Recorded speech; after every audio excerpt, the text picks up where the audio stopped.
Eco9 is sponsored by your Washington area Toyota dealers.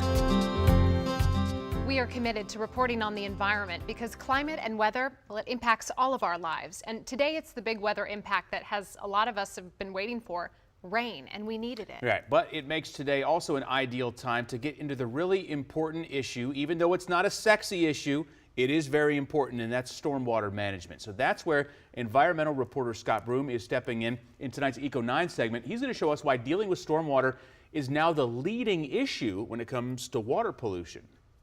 For decades, the focus of water pollution control was inadequate sewage treatment plants and toxic releases from industry.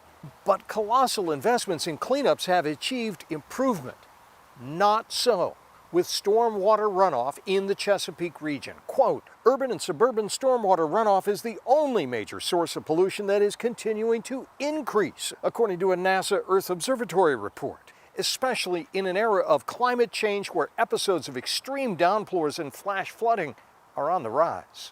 According to a Citizen's Guide to Stormwater Management in Maryland, quote, runoff from impervious surfaces carries a witch's brew of pollutants, nutrients, sediment, oil, and toxic chemicals into streams, rivers, and ultimately to the Chesapeake Bay. This is called a microbial retention area.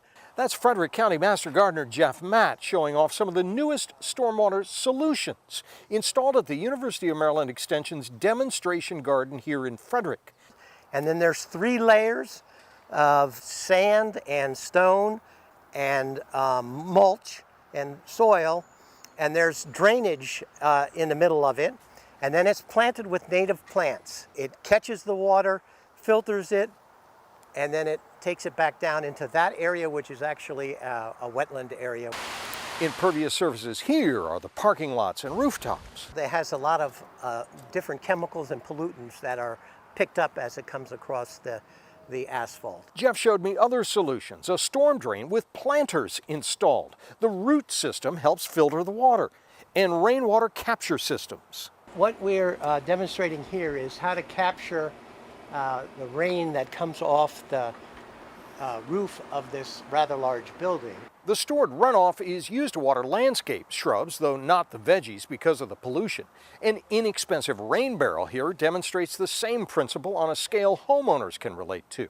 And instead of concrete walkways here, all the paths allow water to soak in. You reduce the amount of water that will ultimately end up in streams and rivers and into the bay. The key principles in stormwater management is to slow down the runoff, divert it or hold it back, and then give it a place to soak in. But that's not an easy thing because there are millions of rooftops, parking lots, and other impervious surfaces spread all over that need retrofitting. We need the rain, but the experts say we also need lots more stormwater management to get this growing source of pollution under control. In Frederick County, Maryland, Scott Broom, WUSA 9.